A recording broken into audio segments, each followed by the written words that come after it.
hacer que la velocidad sea más. Bueno, mientras van entrando otros. Vamos a ver este. Vamos a ver quién más está ahí.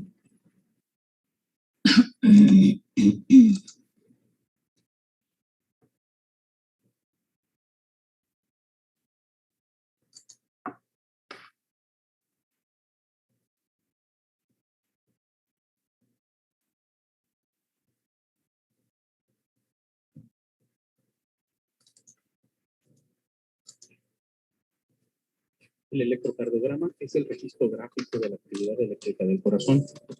Su registro es documentado a partir de deflexiones tanto positivas como negativas en relación a una línea isoeléctrica, ya sea en papel o un monitor para comprender la actividad eléctrica. Cada actividad anatómica del sistema de conducción del corazón corresponde a una porción del registro eléctrico. Este puede ser en forma de ondas, segmentos e intervalos. La línea isoeléctrica corresponde a la ausencia de actividad eléctrica y se considera como el punto de base para determinar si un evento sucede por arriba de esta línea siendo positivo o si ocurre por abajo de esta línea siendo negativo. Una onda se define como una deflexión, ya sea positiva o negativa, a partir de la línea isoeléctrica. Un segmento se define como la línea isoeléctrica entre dos ondas dentro de un mismo latido. Y un intervalo se define como el complejo de una o más ondas con un segmento. Para comprender la nomenclatura de las ondas, segmentos e intervalos, utilizaremos como ejemplo un registro eléctrico de un latido en derivación de 2. Debemos de comprender la estandarización del registro o papel del electrocardiograma para conocer los límites de todos los eventos eléctricos. El papel avanza a una velocidad estándar de 25 milímetros por segundo. El voltaje se calibra al inicio con un registro de 1 milivolt, lo cual son 10 cuadros pequeños. Cuando el papel avanza a 25 milímetros por segundo y el voltaje de un cuadro pequeño es de 0.1 milivolt, esto se denomina unidad de Sachs. Por lo cual, la duración de un cuadro pequeño es de 0.04 segundos y de un cuadro grande es de 0.20 segundos. En relación a las ondas, aquí podemos observar a partir de la línea isoeléctrica que la primera deflexión es positiva, denominada onda P, la cual corresponde al periodo de despolarización auricular. La primera mitad de la onda P corresponde a la actividad de la aurícula derecha y la segunda mitad a la aurícula izquierda.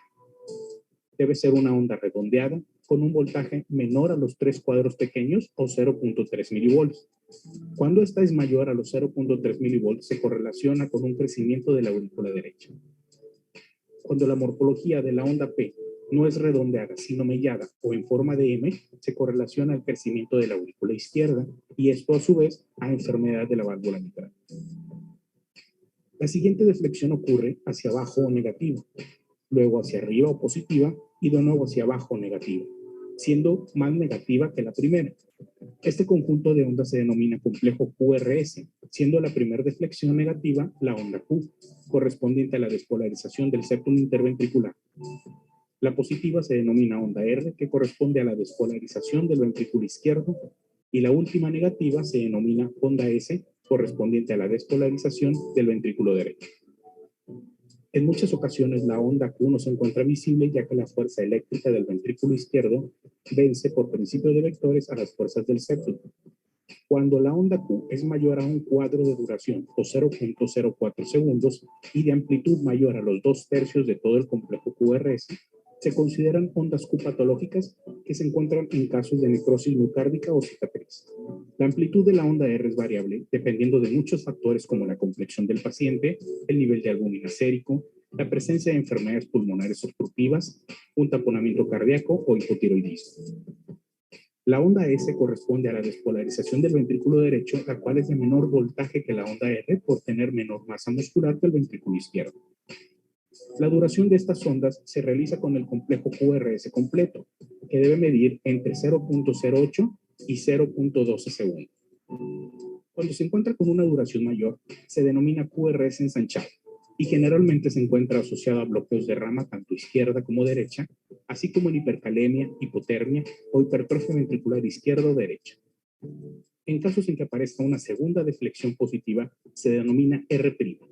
Por último, aparece una deflexión positiva denominada onda T, y en ocasiones se pudiera presentar otra onda positiva después de la onda T llamada onda U. La onda T corresponde a la repolarización ventricular, que es un fenómeno necesario para que pueda producirse una nueva despolarización. La onda T debe ser positiva, con amplitud menor a los 10 cuadros pequeños o 1 milivolt, y las alteraciones de la onda T pueden presentar una onda negativa, aplanada o bifásica. Antes se pensaba que la repolarización auricular no se observaba por estar escondida tras el complejo QRS, pero la realidad es que es un evento eléctrico de muy poco voltaje que no puede manifestarse a esta calibración, ya que en los casos de disociación auriculoventricular, donde la onda P se encuentra aislada del complejo QRS, no se observa, y aún así es indispensable que suceda para permitir eléctricamente una nueva despolarización auricular. En relación a los segmentos, el primero que ocurre se encuentra entre la onda P y el complejo QRS, el cual es correspondiente al retraso fisiológico para permitir un adecuado llenado diastólico ventricular. Este es el segmento PR. Por ser un segmento debe ser isoeléctrico, pero sus alteraciones en relación al voltaje ocurren cuando este es mayor a un cuadro pequeño o 0.1 milivolt. Cuando este presenta un supradesnivel, puede ser un dato electrocardiográfico visto en el infarto de la aurícula derecha, lo cual es muy poco frecuente. Y cuando presenta un infradesnivel, se puede ver en relación a la pericarditis. El siguiente segmento aparece entre el complejo QRS y la onda T, denominado segmento ST, el cual es muy importante para el estudio de la cardiopatía isquémica.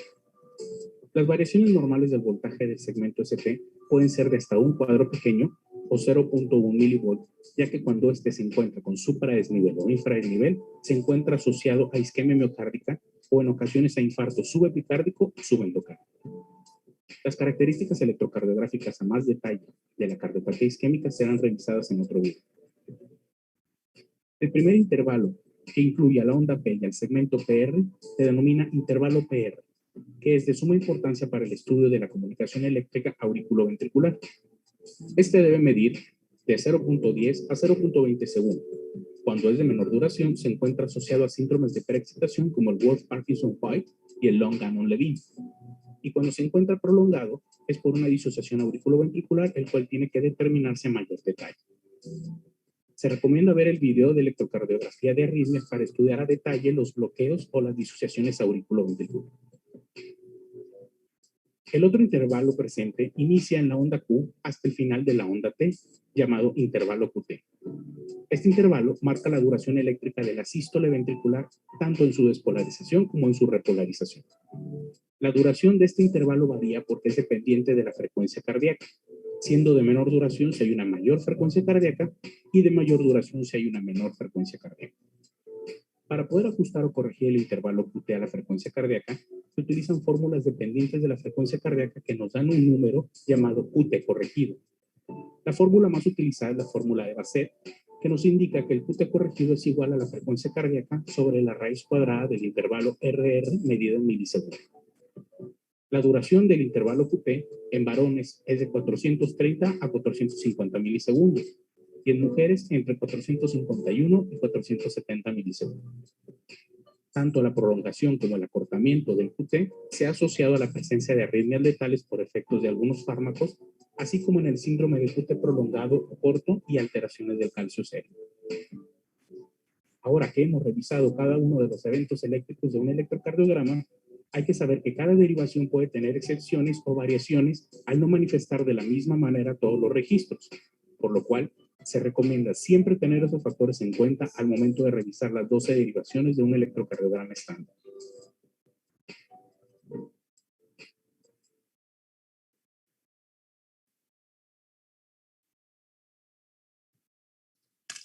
Bueno, miremos este de... Profe, qué pena, ¿será que nos puede regalar los links? La interpretación sistemática de un electrocardiograma ¿Será que nos puede regalar? ¿Será que nos puede hacer el favor de regalarnos los links de esos videos? Están en YouTube. Eso no tienen... Y ahorita se los mando. Gracias. Conceptos básicos independientemente del motivo por el cual se realice o se solicite el estudio. Los 3 puntos básicos en la descripción de un electrocardiograma son la frecuencia cardíaca, el ritmo y el eje eléctrico. La frecuencia cardíaca se define como el número de latidos que suceden en un minuto. La medición principal se enfoca hacia la frecuencia ventricular analizada por el complejo QRS, mas no es la única porción que se puede medir en relación a la frecuencia.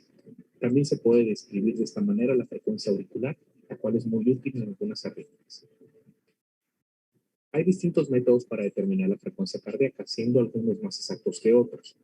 Hay que comprender que la importancia de la determinación de la frecuencia cardíaca no se basa en la exactitud, sino en dar un número aproximado en relación a saber si está presentando una frecuencia rápida o lenta, ya que el número de latidos exacto solo tiene relevancia académica más no clínica.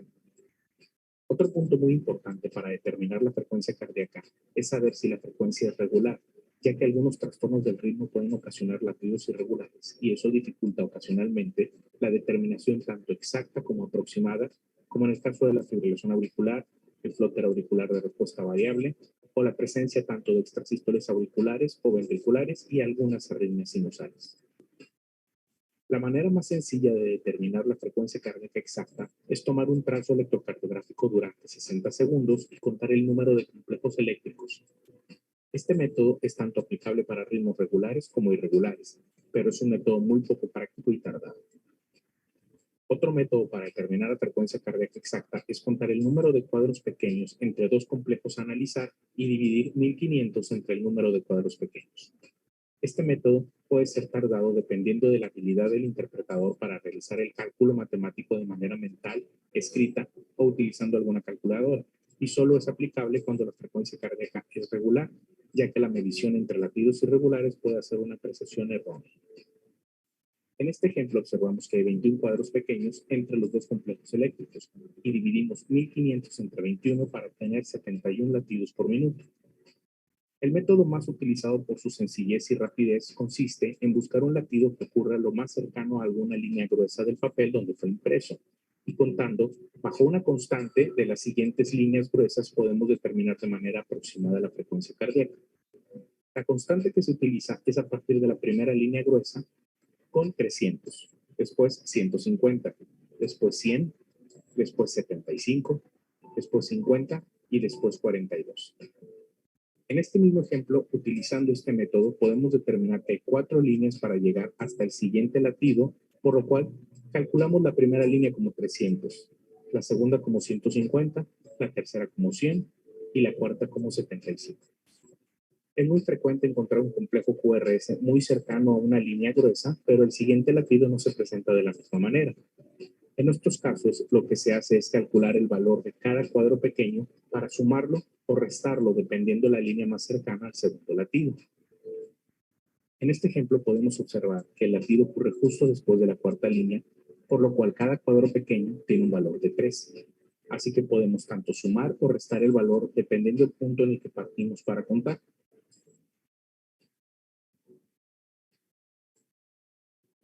Vamos a revisar algunos otros ejemplos bajo este método. En este ejemplo podemos observar que ningún latido ocurre sobre una línea gruesa, por lo cual podemos tomar de referencia alguna parte del QRS que pase por una línea y a partir de ahí hacer el cálculo. Esta parte de la porción ascendente de la onda R nos puede servir para iniciar el cálculo y vemos que hay 6 líneas gruesas hasta el siguiente complejo, por lo cual sabemos que la frecuencia se encuentra entre 50 y 43. Considerando que el valor de cada cuadro pequeño, en este caso es de 1.5, basta restar a partir de la línea que representa el 50, 6 para obtener 44 latidos por minuto. En este ejemplo observamos que el latido ocurre justo sobre una línea gruesa y el siguiente latido aparece justo antes de la segunda línea, por lo cual la frecuencia cardíaca se encuentra entre 300 y 150 latidos por minuto.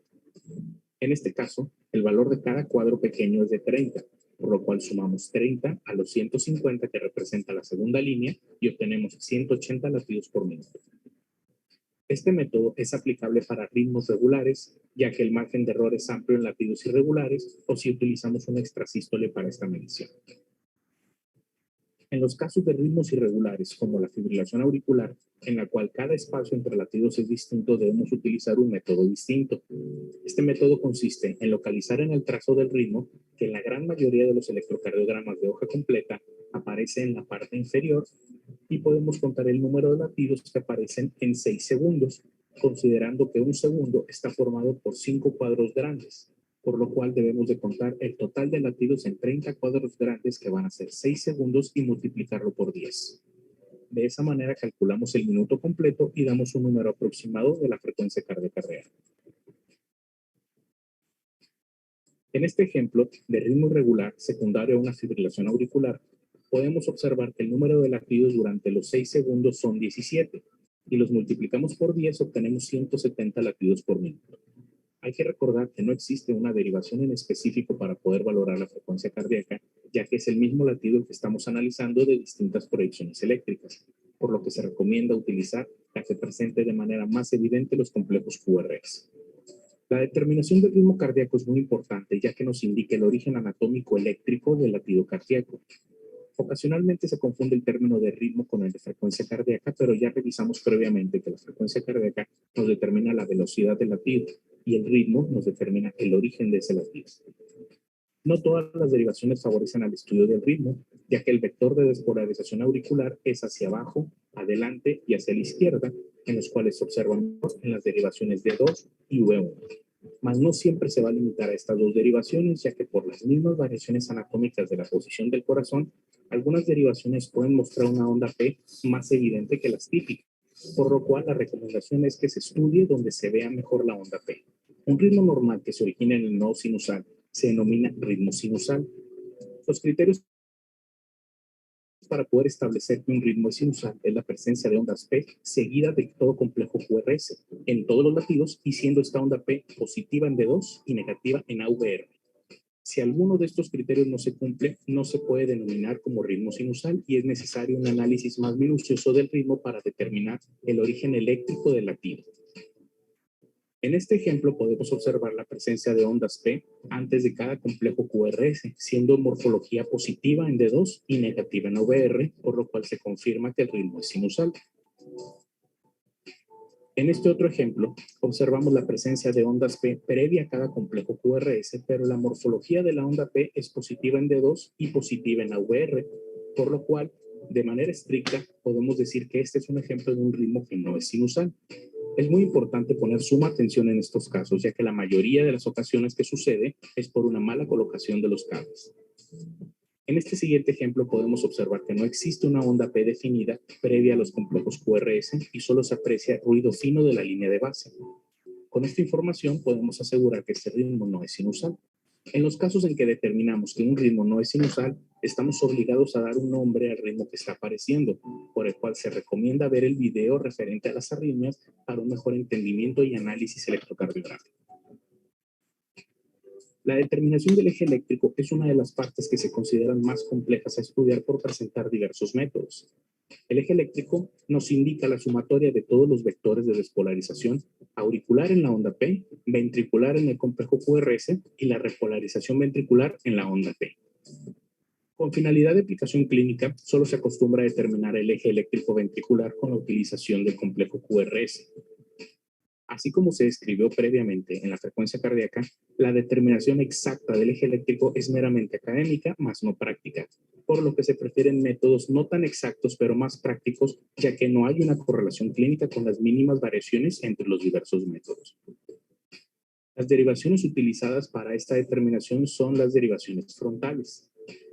El sistema de eje se describe como grados, observando el corazón de frente en una proyección antero-posterior, y es recomendable memorizar o tener a la mano la gráfica clásica de las derivaciones en relación a la dirección de sus ejes correspondientes. En corazones normales, el ventrículo izquierdo es el que tiene mayor masa muscular, por lo tanto va a tener mayor fuerza eléctrica para manifestar el eje, por lo cual sabemos que el vector principal se va a dirigir hacia abajo, hacia adelante y hacia la izquierda. Los grados del eje están relacionados a los vectores que estudia cada derivación, utilizando este círculo de derivaciones frontales para una adecuada orientación. Los rangos exactos de un eje eléctrico normal varían entre menos 30 y más 110 grados. Cuando este supera el rango de menos 30 grados, se denomina el eje eléctrico con desviación hacia la izquierda. Cuando este se encuentra entre más 110 y 180, se denomina eje eléctrico con desviación a la derecha. Y cuando el eje supera los 180 grados se denomina un eje eléctrico indeterminado. La manera más burda rápida y sencilla, más no exacta, de determinar un eje eléctrico es buscar en las derivaciones frontales la derivación que tenga mayor voltaje, por lo cual se deduce que el eje eléctrico va en esa dirección.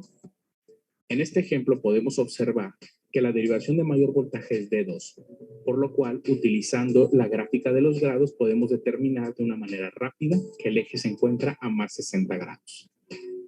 Este método no siempre es aplicable, ya que en muchos casos hay derivaciones con el mismo voltaje sin que nos permita determinar alguno dominante.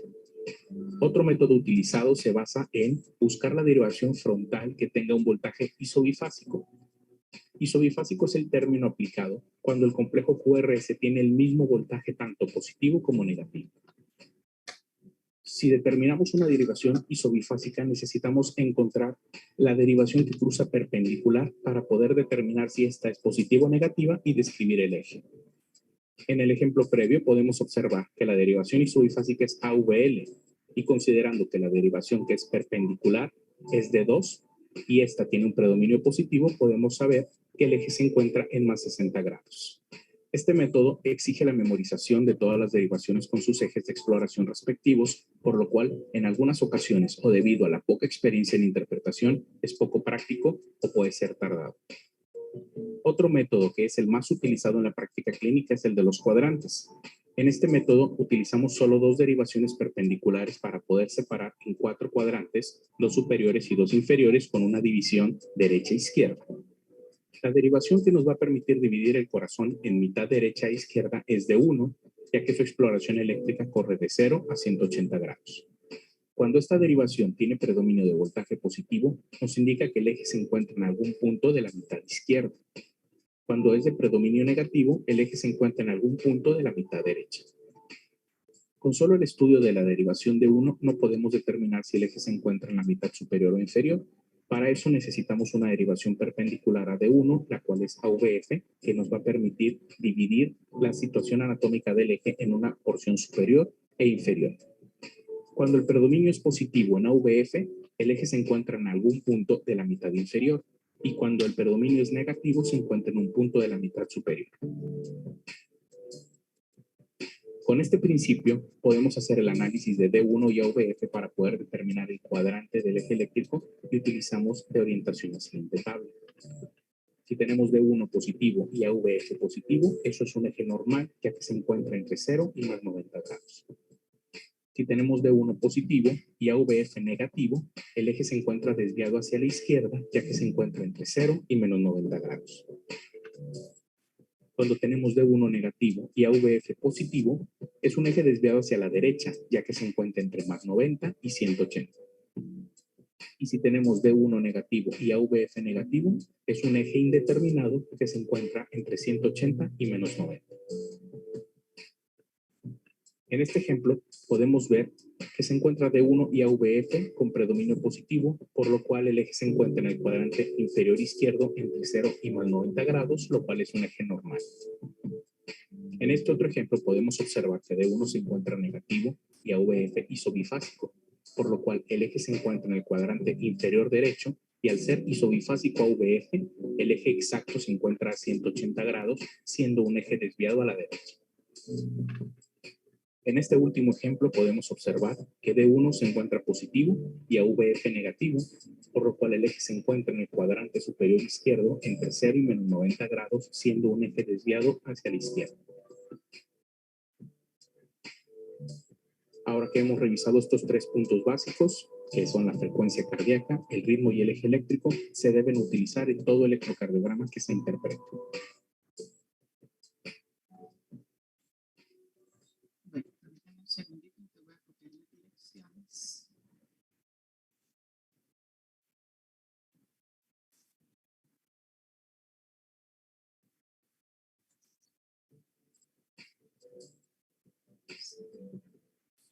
El electrocardiograma es el registro gráfico de la actividad eléctrica del corazón. Su registro es documentado a partir de reflexiones tanto positivas como negativas en relación a una línea isoeléctrica, ya sea en papel o un monitor para comprender la actividad eléctrica. Cada actividad anatómica del sistema de conducción del corazón corresponde a una porción del registro eléctrico. Este puede ser en forma de ondas, el otro va a segmentos. ser este. Si usted o un ser querido está luchando contra la diabetes tipo 2 o la prediabetes, este descubrimiento Las arritmias cardíacas pueden ser clasificadas Ya, vamos a ver las direcciones. Listo.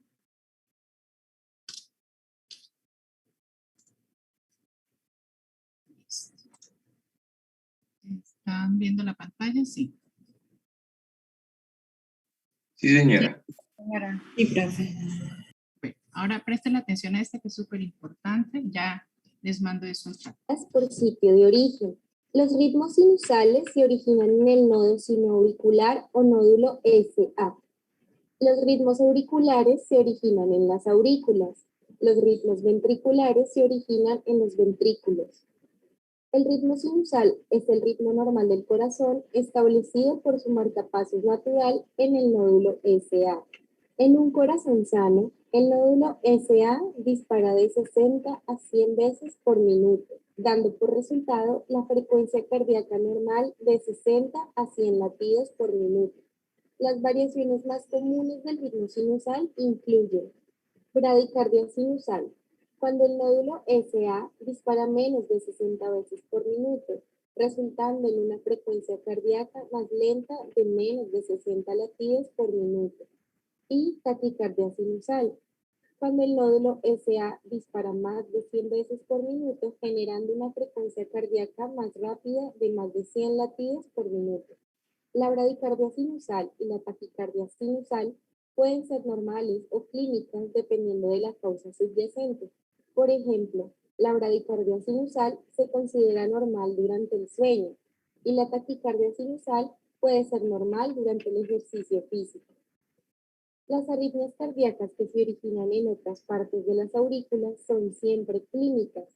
Las más comunes incluyen flúter auricular, fibrilación auricular y taquicardia reentrante nodal aurículo-ventricular. Estas son formas de taquicardia supraventricular o TSB. El flúter auricular o FLA es causado por un impulso eléctrico que gira alrededor en un bucle localizado que se autoperpetúa, ubicado comúnmente en la aurícula derecha. Esto se llama un circuito de reentrada. Por cada ciclo en torno al bucle, hay una contracción de las aurículas.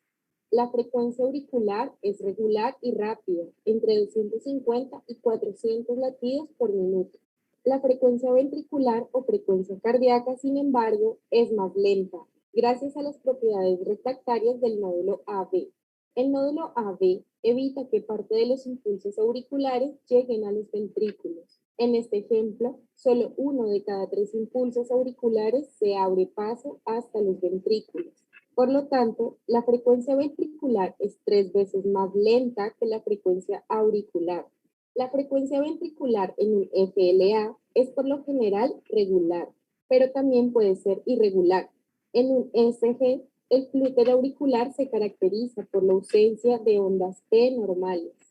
En su lugar, las ondas flúter u ondas F están presentes en patrones de dientes de sierra.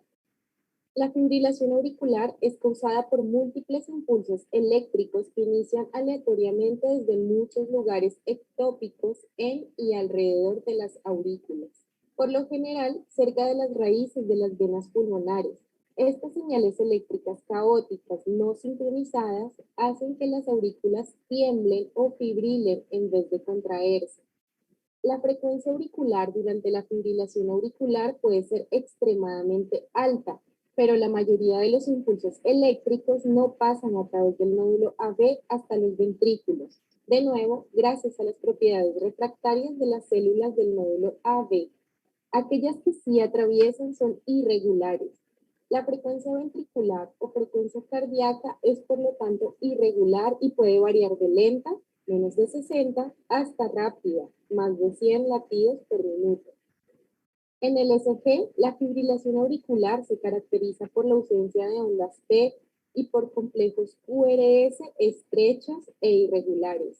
La línea de base puede aparecer ondulada o totalmente plana dependiendo del número de sitios ectópicos en las aurículas. En general, mayor número de sitios ectópicos da lugar a una línea de base más plana. La taquicardia reentrante nodal auriculoventricular o TRNAV es causada por un pequeño circuito de reentrada que involucra directamente al nódulo AB. Cada vez que el impulso pasa a través del nódulo AB, este es transmitido a los ventrículos.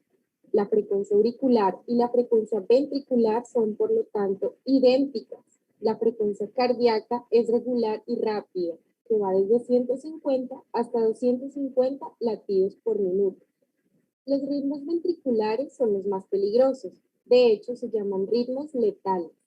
La taquicardia ventricular o TB es causada en su mayoría por un fuerte y único sitio de disparo o circuito en uno de los ventrículos. Por lo general, ocurre en personas con problemas estructurales del corazón, como la cicatrización de un infarto cardíaco previo o anormalidades en el músculo cardíaco. Los impulsos que inician en los ventrículos producen contracciones ventriculares prematuras, que son regulares y rápidas, que van desde 100 hasta 250 latidos por minuto. En el ECG, la TB se caracteriza por complejos QRS amplios y extraños. La onda P está ausente. La TB puede ocurrir en cortos episodios de menos de 30 segundos y produce pocos o ningún síntoma. Las TB prolongadas que duran más de 30 segundos requieren tratamiento inmediato para prevenir un paro cardíaco. La taquicardia ventricular puede progresar a una fibrilación ventricular. La fibrilación ventricular o FV es causada por múltiples y débiles sitios ectópicos en los ventrículos. Estas señales eléctricas caóticas y no sincronizadas provocan que los ventrículos tiemblen o fibrilen en vez de contraerse. El corazón bombea poco o nada de sangre. La FV puede conducir rápidamente a un paro cardíaco.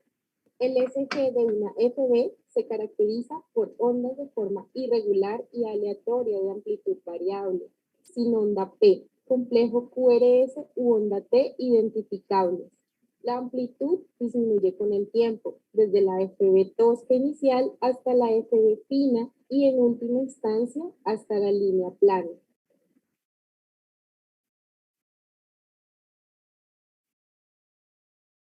Bueno, estos son los videos que tenía para presentarles hoy. Ya se los voy a mandar al chat. Por favor, estudien. ¿Quieres equipar tu casa con un potente aire acondicionado sin gastar una fortuna? Presentamos Blast.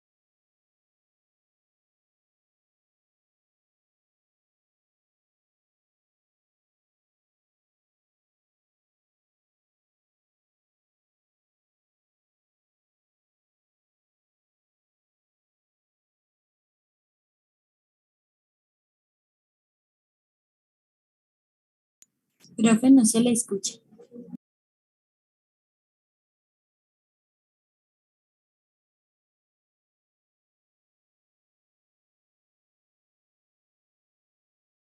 No, es que paré el audio para poder cerrar YouTube. Bueno, entonces lo que les decía, esto eran los videos que tenía para mostrarles, ya se los voy a poner. Con esto terminamos la parte de electrocardiografía.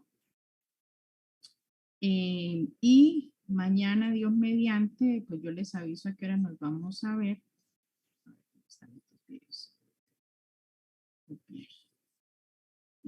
Para continuar con presión arterial. Ahí está el primer video, ya se los mandé. Y aquí está el segundo video. Ya se los mandé también. Ahí los tienen. Para entonces poder continuar con la clase. Bueno, por favor estudien. Si tienen preguntas, pues las formulan mañana. Y bueno, ya casi van a ser las 11 para que se vayan a su otra clase. Listo, profe, muchísimas